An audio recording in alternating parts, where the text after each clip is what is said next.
नमस्कार मित्रांनो, स्वागत आहे तुमचं मराठी टेक मित्र यूट्यूब चॅनलमध्ये.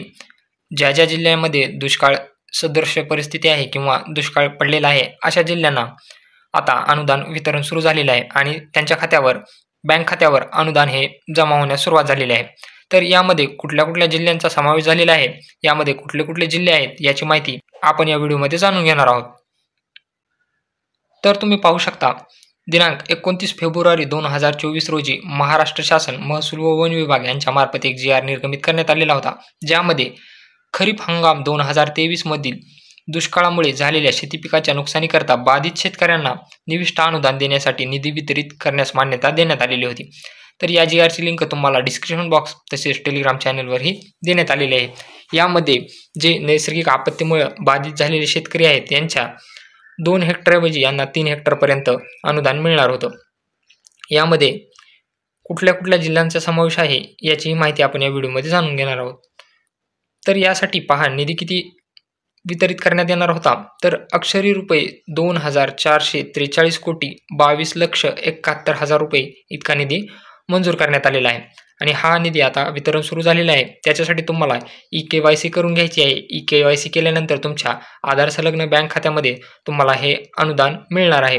जिरायत आणि बागायत पिकांसाठी हे तुम्हाला अनुदान मिळणार आहे. यामध्ये 3 हेक्टर मर्यादितच तुम्हाला अनुदान मिळणार आहे. तर इथं तुम्ही पाहू शकता, यामध्ये कुठले कुठले जिल्ह्यांचा समावेश आहे, याची माहिती आपण या व्हिडिओमध्ये जाणून घेऊ.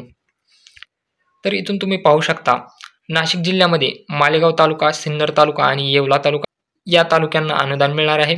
तर धुळेमध्ये शिंदखेडा, नंदुरबारमध्ये नंदुरबार, जळगावमध्ये चाळीसगाव तालुका, बुलढाणामध्ये बुलढाणा तालुका आणि लोणार तालुका, छत्रपती संभाजीनगरमध्ये छत्रपती संभाजीनगर तालुका आणि सोयगाव तालुका. त्याच्यानंतर जालना जिल्ह्यामध्ये भोकरदन, जालना, बदनापूर, अंबड आणि मठा हे तालुके समाविष्ट आहेत. तर बीडमध्ये वडवणी, धारूर आणि अंबाजोगाई हे तालुके समाविष्ट आहेत. लातूरमध्ये लातूर, त्याच्यानंतर धाराशिवमध्ये वाशी, धाराशिव, लोहारा हे तालुके समाविष्ट आहेत. पुणेमध्ये पुरंदर, सासवड, बारामती, शिरूर, घोडनदी, दौंड, इंदापूर हे तालुके समाविष्ट आहेत. सोलापूरमध्ये बार्शी, माळशिरस, सांगोला, करमाळा आणि माढा या तालुक्याचा समावेश आहे. सातारामध्ये वाई आणि खंडाळा या तालुक्याचा समावेश आहे. कोल्हापूरमध्ये हातकणंगले, गडहिंग्लज हे तालुके समाविष्ट आहेत. सांगलीमध्ये शिराळा, कडेगाव, खानापूर विटा आणि मिरज हे तालुके समाविष्ट आहेत.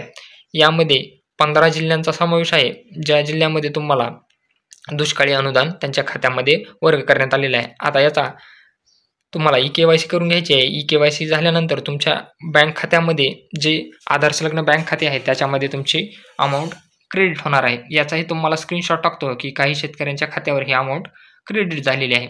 तर इथं तुम्ही पाहू शकता, क्रेडिट अमाऊंट आहे 10,965. क्रॉप लॉस रिलीफ 3 एप्रिल 2024 रोजी हे बँक खात्यामध्ये क्रेडिट झालेलं आहे. त्यानंतर पाहू शकता 25,500 रुपये 3 एप्रिल 2024 रोजी बँक खात्यामध्ये क्रेडिट झालेले आहे. जर तुमचाही जिल्हा यामध्ये समाविष्ट असेल आणि त्यामध्ये तुमचाही तालुका समाविष्ट असेल, तर तुम्हाला ही ई-के-वाय-सी करून घ्यायची आहे, जेणेकरून हे दुष्काळी अनुदान तुमच्या खात्यामध्ये वर्ग करण्यात येईल. अशाच नवनवीन व्हिडिओ पाहण्यासाठी चॅनलला सबस्क्राईब करा, तसेच बेल आयकॉनला प्रेस करायला विसरू नका.